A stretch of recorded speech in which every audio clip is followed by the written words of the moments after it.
Rosak solat, rosak semua ibadah. Imaduddin, tiang agama. Dalam solat pun boleh tidak ingat. Dah solat tu, tapi tidak ingat. Sebab ingat itu bukan disandar sekadar dengan buat. Belum tentu dia buat dia ingat. Ya ni apa dia buat, tetapi dia lalai daripada apa? Untuk menyatakan ibadah semata-mata kerana Allah. Dia nak orang ra'un, ataupun dia buat kerana makhluk, buat semata-mata kerana nak memenuhi keadaan. Dia tahu Allah, tetapi dia pada masa yang sama dalam ibadahnya ada selain Allah. Dia lupalah.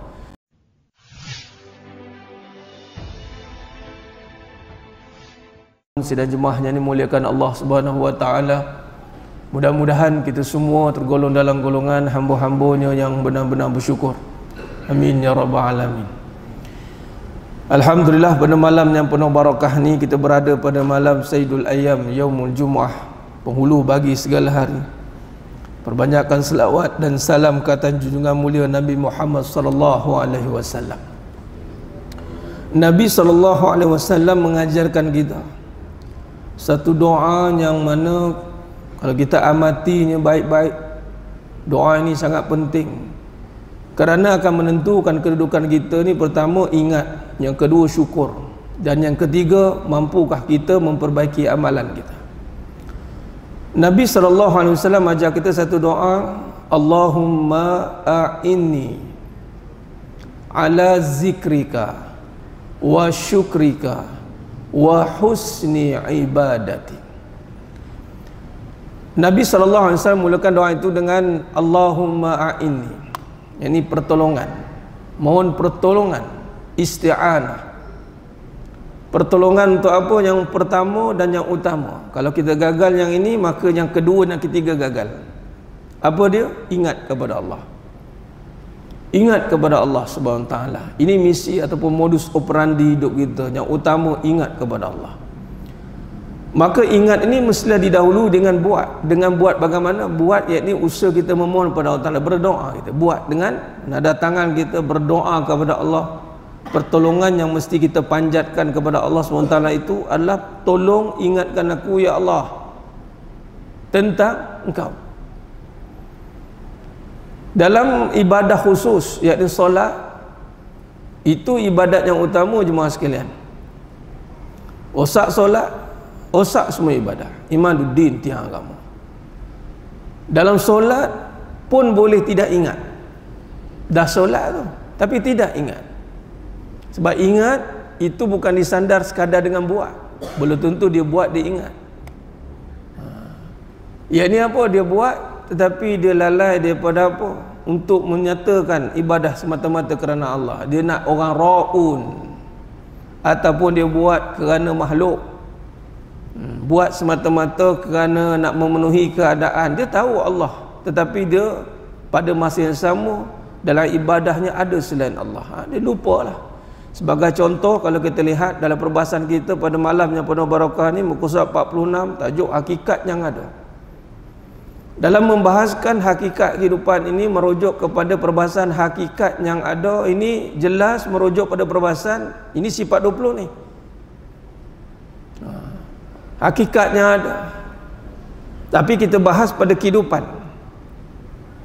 Kita nak melihat bahawa yang ada pada seluruh kejadian ini, semuanya kalau lihat dengan mata hati, itu diadakan oleh Allah Subhanahu wa taala. Lihat dengan nama Allah. Dan surah Al-Alaq ayat 1 hingga 5. Allah Subhanahu wa taala menurunkan wahyu yang pertama kepada baginda Nabi sallallahu alaihi wasallam, Iqra. Bacalah. Lihatlah. Lihatlah. Iqra bismi rabbikal ladzi khalaq. Ingatlah. Bacalah ni juga boleh rujuk pada ingatlah dengan nama Tuhanmu yang menjadikan semua ini. Tidak boleh tidak, mesti dengan nama Allah. Bismi Rabb. Bismi Rabb merujuk pada Bismillahirrahmanirrahim. Mana mungkin kita melihat dunia tidak dengan nama yang Maha Esa. Sebab adanya dunia itu berserta namanya, kekuasaannya, sifat dia, yakni Allah yang Maha Adalah yang mengadakan semuanya. Maka kita ni makam diadakan, makam baru, tapi bukan makam yang sudah bermula ada. Bermula kita itu tiada.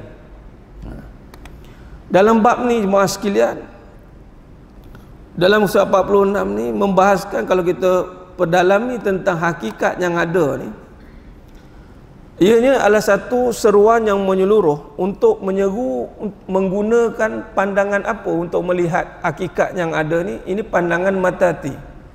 Ini bukan dengan pandangan mata kepala. Berbalik dengan ingat tadi. Syukur itu bermula dengan ingat.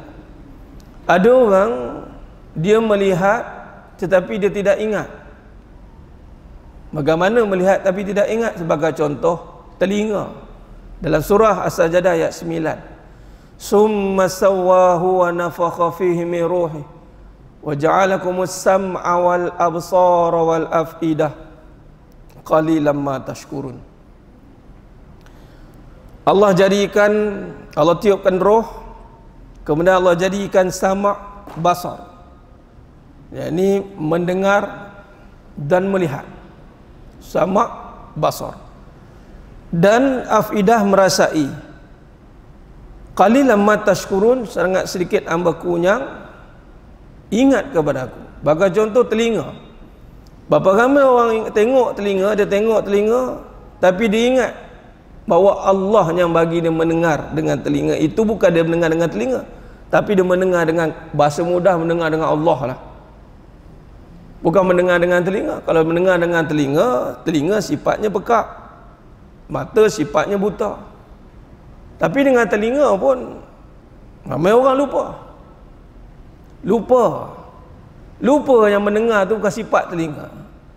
Kalau dia mendengar dengan sifat Allah yang Maha Esa, sudah pasti apanya Allah suruh dia taat, apanya Allah larang dia patuh. Seruan azan tu syariat. Kalau dia dengar dengan bahawa bukan sifat telinga, dia ingat bahawa telinga ni sifat asal pekak, tiba boleh mendengar bukan dengan telinga, maka dia kena dengar benda yang baik-baik, dan Allah tak suka dengar benda yang buruk-buruk. Tapi kalau dia mendengar dengan diri dia, dengan keakuan dia yang merasakan yang ada dia, tidak melihat dengan nama Allah pada kejadian dia. Dalam ayat Al-Alaq ni, ayat yang kedua, khalaqal insana min alaqa, ia menciptakan manusia dari sebuku darah beku. Allah yang menjadikan manusia daripada sebuku darah beku, yakni jasadi wa ruhani. Kalaulah dia ini mempunyai mata hati, yakni jiwanya sedar bahawa sifat-sifat yang ada pada jasad dia itu, sebagai contoh sifat mendengar bukan sifat telinga. Ini penting ilmu. Bila sifat mendengar bukan sifat telinga, sifat mendengar itu sifat Allah Ta'ala yang maha mendengar, memberikan kepada dia mendengar, maka sudah pasti dia tidak akan dengar benda-benda yang Allah larang. Apa yang Allah larang? Benda buruk semua Allah larang. Ngumpat, ribah, tajassus, dengar, semua benda yang buruk. Larangan Allah malah menjadi satu perkara yang haram di sisi agama. Mendengar keburukan orang melainkan dia pihak autoriti. Itu je. Yang buat report ke, ada pihak berkuasa ke, boleh. Tapi kalau tak ada apa-apa intention nak cerita buruk dia, tanggung. Yang mendengar pula, ini aku dengar ni benda tak betul ni.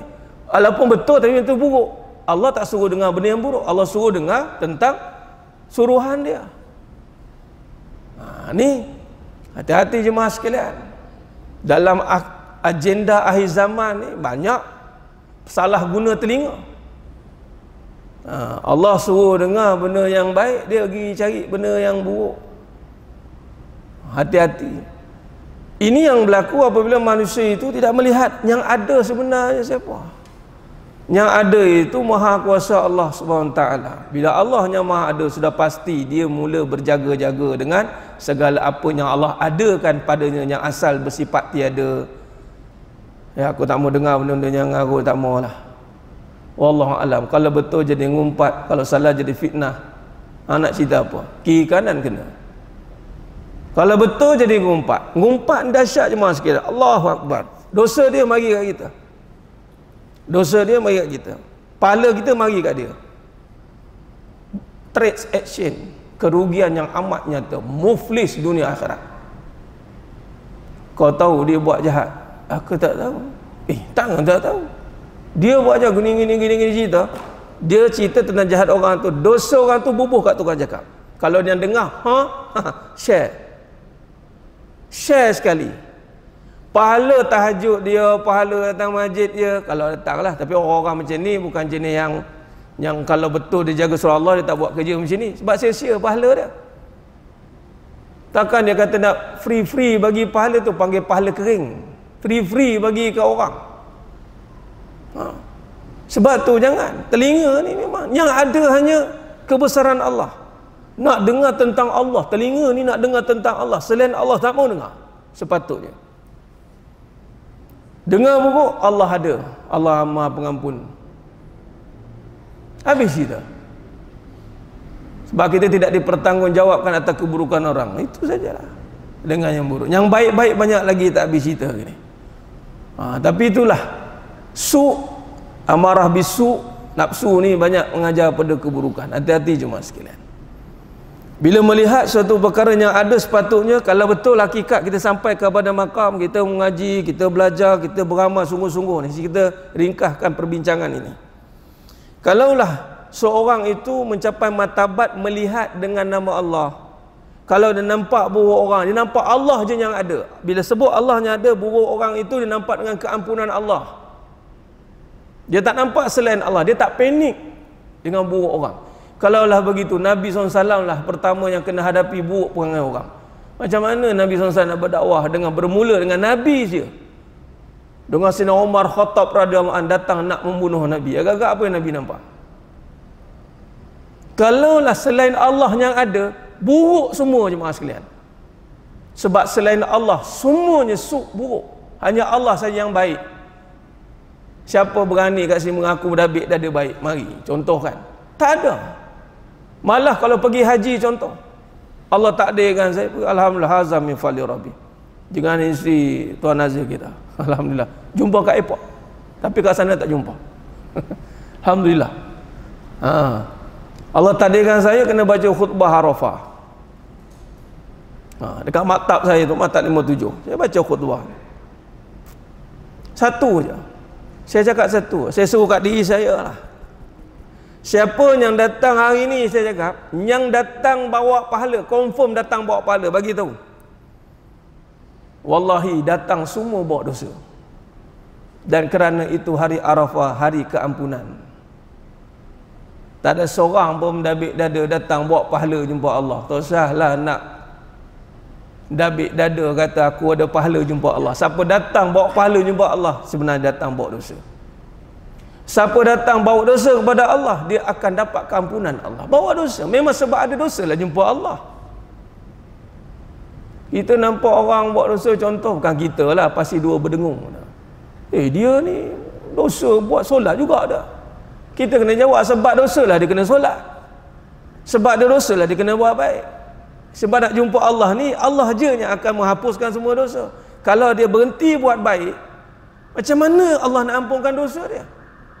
Bukan petikaikan dia, dia baik tapi jahat, dia jahat tapi baik. Confuse orang. Dia bukan malaikat. Dah memang manusia ni itu ada baik dan buruknya longgok sekali. Macam mana? Nak kata malaikat tidak, nak kata iblis pun tidak. Yang peliknya iblis jadi baik. Tuan-tuan semua, alhamdulillah iblis dah balik ke pakar jalan. Ni ajaran sesat ni. Sebab tak ada nas mengatakan iblis patah balik. Itu kali terakhir ketika dia bercakap dengan Nabi Musa AS. Itu kali terakhir. Nabi iblis dengan Allah tak ada isu. Tengok, iblis dengan Allah no isu. Iblis kata apa? Terakhir tanya Asad, dengan Allah, Allah ampun aku tak? Allah kata ya, aku maha pengampun, tapi dengan syarat sujud kepada Nabi Adam AS. Hormat, pergi kat kubur tu hormatlah, buat solat jenazah ke lebih kurang lah macam tu dah. Hormat. Tahu iblis kata apa? Time hidup pun aku tak hormat, ini kan pula time mati. Ya Allah, keras kepala betul. Iblis ni makrifat tapi dia tidak bertasawuf. Iblis mengenal Allah, Sebab tu jangan terkejut orang yang sebut Allah, Allah, Allah, tapi mulutnya boleh tahan juga kalau dia tidak mengenal diri dia, bahawa diri itu bermula hina. Membersihkan hati dia, tak ada. Dia kalau mengajar, contoh saya mengajar, dia tengok orang yang semua jahil belaka, teruk betul. Dia rasa berilmu, tak boleh. Oh ya Allah, bahaya ni, kursi panas tuan. Kalau tuan-tuan tengok saya buruk, tak apa, tak ada masalah. Saya tengok tuan-tuan buruk, ada masalah. Kalau yang mendengar tengok, tak apa, tak ada masalah. Tapi yang mengajar punya kelebihan sikit, boleh bercakap lebih sikit, dia mengajar, dia tengok orang lain buruk, itu masalah besar. Su, tambah sikit, ulama su. Allahu Akbar. Tu bahaya. Yang jahil melihat yang alim, yang jahil melihat yang alim buruk, jahil kan. Orang jahil, dia tengok yang si alim itu buruk, memanglah. Sebab dia tengok dengan kejahilan dia, dia cari apa yang buruk pada si alim. Betul lah tu. Tidak orang kata tidak pelik. Yang pelik yang si alim melihat yang buruk pada semua yang jahil. Tengok kamu belum sama makam lagi ni. Ini belum makam, semua belum makam lagi. Hati-hati jemaah sekalian.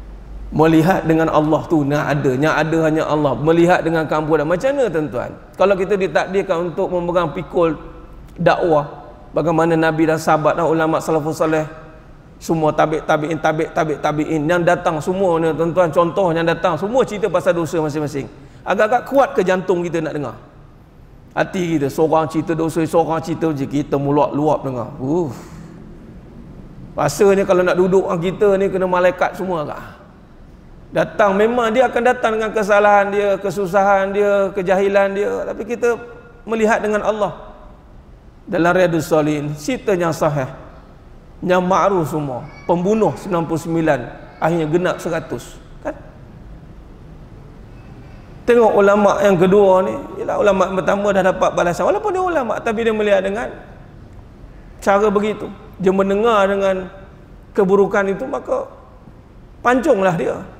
Yang ulama yang kedua ni mendengar dengan kebaikan, dia mendengar dengan sifat Allah. Allah Maha Pengampun. Yang ada hanya Allah sebenarnya, maaf. Wallahi akhir zaman ni cara kita nak selamat daripada keadaan apatah lagi orang ni ramai gembar-gemburkan kedatangan Dajjal. Ya, itu sudah pasti.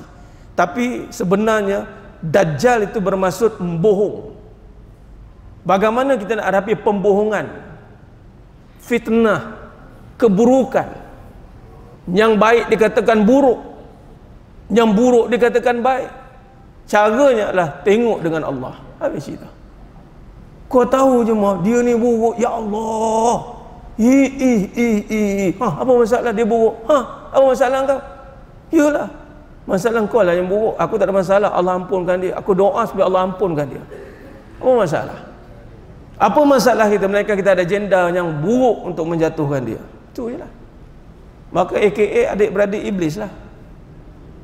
Tu je lah. Patutnya Nabi SAW melihat yang buruk, melihat dengan keampunan. Mari beri harapan bahawa Allah tu Maha Pengampun seluas langit dan lautan. Allah Maha Pengampun. Panggil. Marilah datang. Orang rasa dekat, rasa rahmat Allah itu luas. Inilah bila kita melihat dengan mata hati. Telinga dia mendengar dengan sifat Allah SWT. Mata dia melihat dengan kebesaran Allah Ta'ala, melihat dengan sifat Allah, Maha melihat. Maka pandangan mata hati inilah merupakan pandangan yang hakiki, yakni yang benar serta tidak terpengaruh dengan pandangan yang palsu, yakni pandangan zahir semata-mata. Jadi kita hari ini jemaah sekalian, memang kita berhadapan dengan pandangan yang palsu. Apalagi kalau kita lihat akhir zaman ni, yang palsu ni banyak digembar-gemburkan. Apa tu? Dunia lah. Hanya melihat luaran tetapi mengukur dalaman. Hati-hati. Dia melihat luaran, dia mengukur dalaman. Inilah akhir zaman. Ramai yang salah guna mata, tidak selari dengan hakikat Allah kurniakan pandangan mata. Dalam surah Al-A'raf 179, di sini jelas kegunaan mata, telinga, Allah kata, yakni mata hati nak dengar atau faham kebesaran Allah. Telinga nak mendengar ayat-ayat kebesaran Allah. Mata, hati, mata dan telinga. Semuanya digunakan untuk melihat tanda-tanda kebesaran Allah. Tetapi manusia tidak menggunakan dia untuk melihat seperti mana yang telah Allah garis pandukan. Maka Allah kata pada surah Al-A'raf 109, ulaikal an'am, mereka ibarat binatang ternak, balhum adal, bahkan lebih sesat. Jadi kalau kita lihat di sini, pandangan zahir ini hanya mampu melihat akan apa yang sedia ada di hadapan kita, tetapi sesekali tidak akan mampu melihat akan hikmah atau hakikat di sebalik pada sesuatu kejadian yang ada. Bermaksud dalam kita melihat luaran, itu sekadar luaran, tetapi terhad, tidak mampu kita melihat hikmah di sebalik yang luar itu. Bagaimana nak melihat hikmah ataupun hakikat di sebalik satu kejadian? Maka di sini daripada hadis daripada Nu'man bin Bashir radhiyallahu anhu, meriwayatkan Nabi SAW bersabda, ala wa inna fil jasadi mudghah, iza salahat salahal jasadu kulluh, wa iza fasadat fasadal jasadu kulluh, ala wahya qalbi. Rasulullah SAW bersabda, sesungguhnya dalam diri manusia itu ada segetul daging. Jika daging itu baik, maka baiklah seluruh anggota badannya. Tetapi seandainya daging itu rosak dan kotor, maka kotor dan rosaklah seluruh anggota badannya. Daging yang dimasukkan itu adalah hati. Maka di sini, kalau kita melihat bagaimana nak menjaga pandangan hati itu agar selari dengan kehendak Allah SWT, Nabi SAW meletakkan dalam konteks hadis ini, tak ada istilah mulut jahat, hati baik. Kalau ikutkan, sebab Nabi kata dalam diri anak Adam itu ada seketul daging. Kalau baik daging itu, baiklah semuanya, yang ini anggota badannya. Kalau buruk daging itu, buruklah seluruh anggota badannya.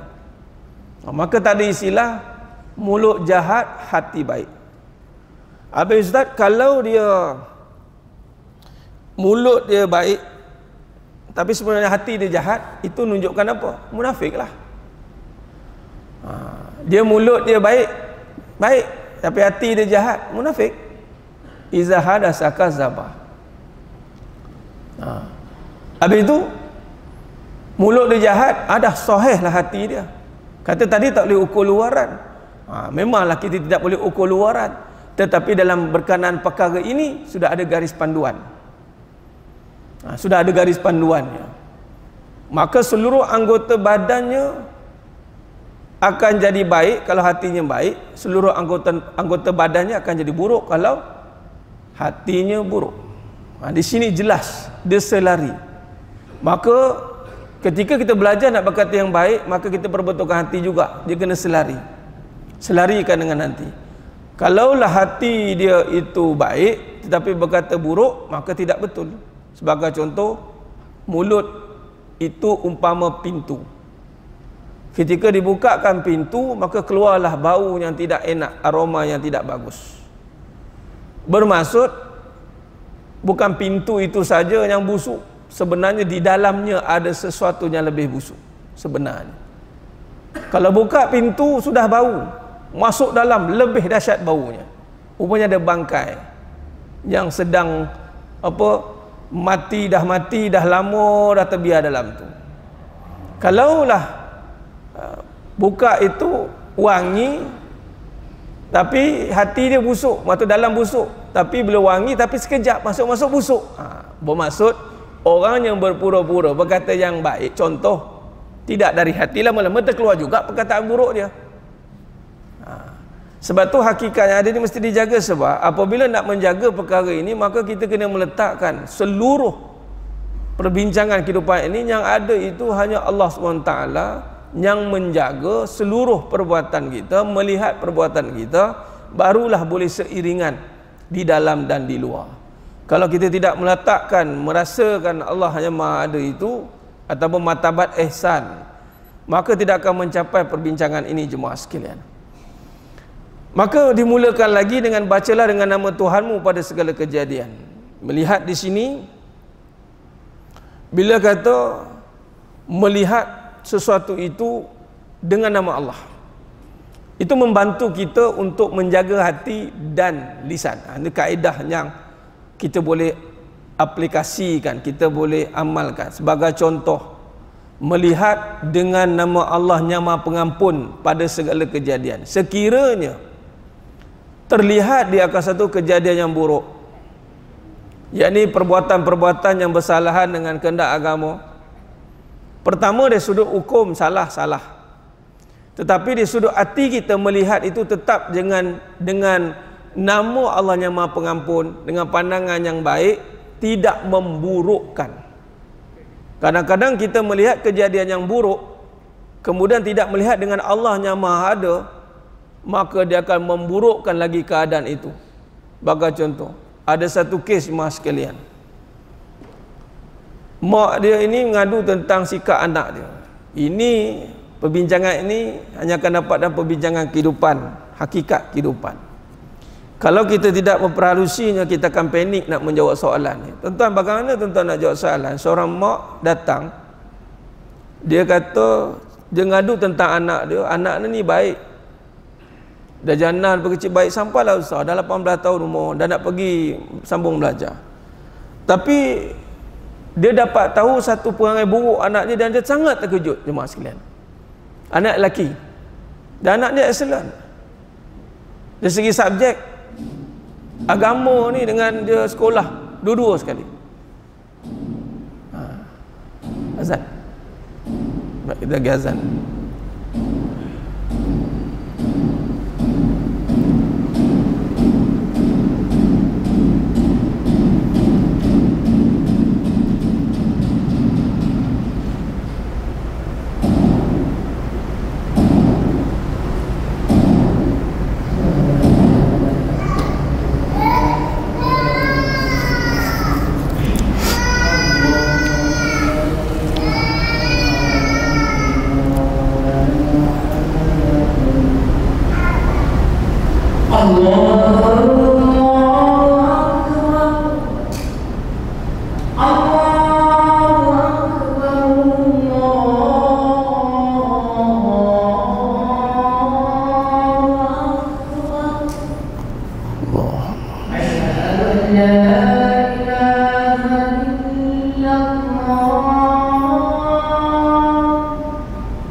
اللهم رب هذه وصلك آتسنا وابعث مقاما إنك لا تخلف الميعاد. Allahumma salli ala sayyidina Muhammad wa ala sayyidina Muhammad. Sedang jemaah yang mulia kawan tuan. Baik, kita sambung sikit dan kita buat kesimpulan. Berbalik tadi kes tadi. Sekali dia dapat tahu jemaah sekalian, anak dia punya satu perangai yang dia amat terkejut. Apa dia? Suka sesama lelaki sejenis. Suka sesama lelaki. Anak baik, ngaji elok, ngapai elok, akademik bagus. Tuan jawab apa? Kalau lah tak ada akad kaedah untuk melihat dengan nama Allah ni, agak-agak jawab macam dia jadi panik mak dia ni. Sampai nak jumpa sekretari semua. Sekretari dia dah lost. Malu lah dia. Dan ketagihan dia ini daripada belasan tahun, daripada darjah 6 lagi, umur 12. Dapat trace sekarang ni. Saya tanya sampai tahap mana, mak dia tak boleh jawab. Wallahualam ustaz. Tak tahu sampai tahap mana, tapi dapat maklumat dan pengakuan. Kita sebagai bapa pengemak dengar kes macam ni, kita pula dengar ada orang yang bagus, agak pun nak jawab. Dengan ilmu yang kita ada tu, ilmu amalan yang kita amal yang banyak, apa nak jawab? Dia mula cari salah. Siapa yang salah ustaz? Mula tang mana nak disalahkan? Saya jawab satunya, Wan, gini. Kita jawab dengan cara Allah boleh? Baru ngaji cara Allah. Macam mana tu ustaz cara Allah? Selama ni kita jawab dengan cara nafsu, walaupun kita beramal siang malam pagi petang, kalau tak ada kaedah melihat dengan hati, ini perjalanan tasawuf. Saya kata, cara Allah melihat anak puan ini dengan pandangan keampunan. Boleh tak melihat dengan dia bahawa Allah ampunkan dia? Dengan syarat puan ingatkan dia, tolong minta ampun selalu dengan Allah. Mak tahu kamu suka benda dosa ni, tapi jangan tinggal minta ampun dengan Allah. Tolonglah mak. Mak tak boleh nak kawal kamu ni. Apa kita nak empuk dia? Nak marah dia? Nak marah suami? Nak marah siapa? Kalau tengok dengan cara nafsu, habis dia. Tapi satu benda yang saya tanya, dia mesti ada something ni puan. Boleh puan tanya, bagi tu secara jujur, tak apa masalah sebenar. Rupanya mak dia ni perfectionist. Suka remeh ke orang. Tahu remeh ke apa? Tapi dia mengaku sendiri. Dia kata apa? Tak kalah benda macam ni pun dia tak boleh nak fikir. Ni kan dosa. Dia selalu cakap macam tu kat orang. Bila orang buat dosa, tak kalah macam ni tu ustaz tu. Contoh. Kan? Tak kalah tak boleh nak fikir. Kita lalu macam tu, macam kita ni pakar sangat berfikir. Dia tak tahu kalau Allah nak gelapkan sekejap lah. Sekali betul kena ke anak dia. Batang hidung kena. Nangis tak berlagu tuan. Sekali itulah puan. Tambah istighfar lah banyak-banyak. Saya nak jaga takal lah nak puan tak boleh fikir. Dia jawab apa? Laki dengan laki cannot brain. Laki langsung tak boleh fikir. Laki dengan perempuan tu normal perangai laki. Perempuan. Ini laki dengan laki. Lepas tu jangan, kadang-kadang dah cari salah orang kan, kena orang kata batang hidung dia macam tu, apa nama yang sabit tu, baling tu, apa namanya, bumerang. Allah menjaga hamba-hamba ni dengan cara macam itulah. Kata buruk orang datang kat dia. Dia macam hebat cerita pasal buruk orang, dia tak sedar buruk tu mari kat dia. Itulah hukum Allah Ta'ala. Lebih baik jangan cerita baik, cerita baik orang. Tak boleh ustaz, sakit hati yang cerita baik dia buat apa? Kan bagus cerita, saling cerita baik-baik. Dia ni bagus, nak jawatan bagi dia ni bagus. Takut dia sama-sama bagus. Jadi kita pilih yang mana paling bagus. Kan senang. Ni tidak, ni buruk, yang ni bagus. Bukan macam tu cara dia. Cara dia bagus, dia ni bagus. Pilih yang mana lebih bagus. Itu saja. Bukan jenis bagus, yang ni buruk. Habis. Ini saya cerita dalam organisasi kat sini. Kalau rumah tangga, habis. Tak selesai masalah dengan memburukkan. Buruk dah setia buruk. Kan? Berbalik pada isu kita. Hanya Allah yang baik. Gagal melihat Allah, buruklah semua orang. Sebab tu orang yang tak ada Allah, dia akan pandang buruk semua orang. Orang yang ada Allah, dia akan pandang baik. Dia akan pandang diri dia buruk. Ini pengajian tasawuf. Dia tengok diri dia. Aku ni yang banyak salah, orang yang banyak betul. Ini terbalik, orang yang betul, kita yang betul, orang yang banyak salah. Ini hati-hati. Ini gara-gara tertutup pandangan hati tadi. Dia tidak melihat dengan kebesaran Allah Ta'ala. Ini akhir zaman, inilah dia panggil mata Dajjal. Kita duk ingat Dajjal melompat-lompat nak keluar. Tuan-tuan, Dajjal keluar satu mata. Satu mata ni apa? Pandang buruk je, mak arik disukun. Takut nak pandang baik orang. Takut sungguh nak pandang baik orang. Asal hilang markah. Kan? Nak tengok baik, rasa tak boleh kita burukkan dia dengan harapan kita jadi baik. La, Allah Ta'ala yang membaikkan, memburukkan, memuliakan, menghinakan. Kulillahumma malikal mulki tu'til mulka man tasha wa tanzi'ul mulka mimman tasha wa tu'izzu man tasha wa tuzillu man tasha biyadikal khair innaka ala kulli syai'in qadir. Mungkin kita menang di sisi manusia tapi tidak di sisi Allah.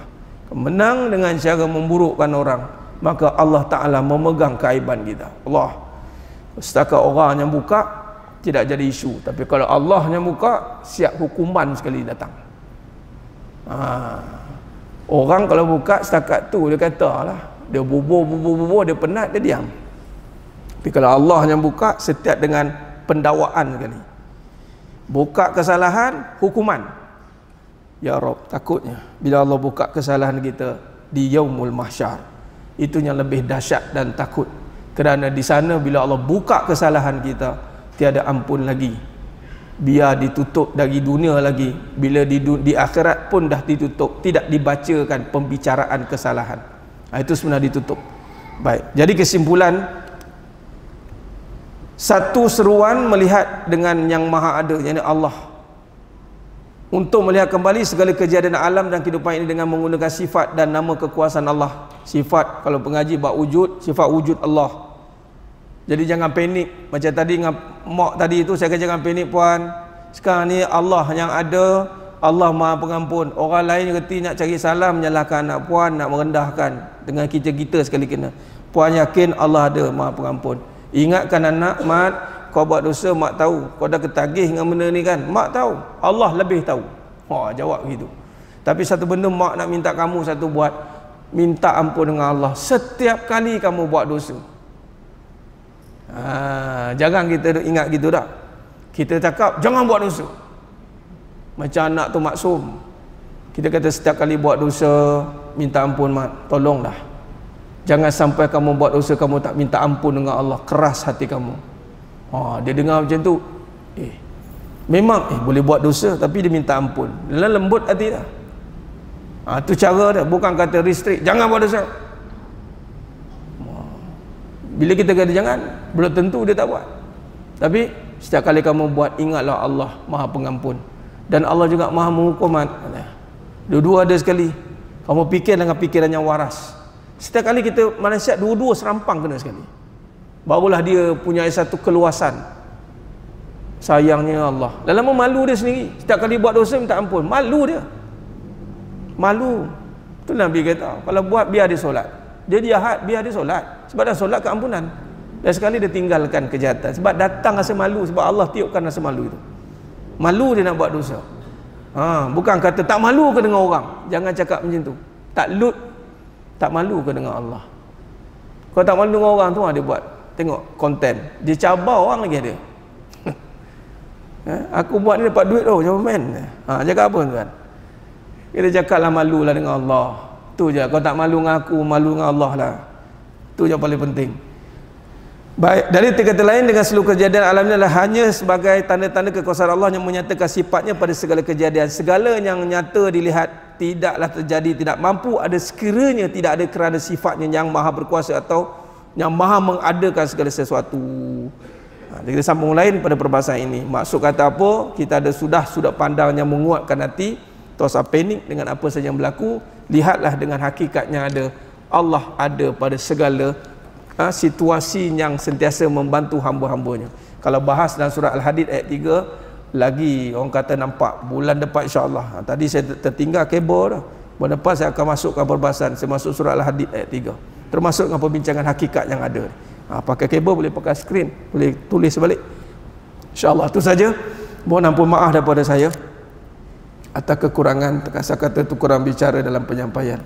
Hanya Allah Ta'ala sajalah yang mampu menyempurnakan perbahasan kita pada malam yang penuh barakah ini, insyaAllah. Perbanyakkan selawat dan salam ke atas junjungan mulia Nabi Muhammad sallallahu alaihi wasallam. Mudah-mudahan semua yang hadir pada malam ini dan yang menonton, insya-Allah dengan rahmat kasih sayang Allah Subhanahu wa taala memilih kita semuanya dimasukkan dalam syurganya tanpa hisab. Amin ya rabbal alamin. Aqulu qouli hadza wa astaghfirullah azim li wa lakum wa billahi taufiq wal hidayah. Wassalamualaikum warahmatullahi wabarakatuh. Tangguh dengan tasbih kafarah suratul as. Subhanakallahumma wa bihamdik asyhadu an la ilaha illa anta astaghfiruka wa atubu. Bismillahirrahmanirrahim. Wal 'ashr innal insana lafi khusr illa alladhina amanu wa 'amilus solihat wa tawassaw bil haqqi wa tawassaw bis sabr. Wallahu a'lam bissawab. Takbir. Allahu akbar.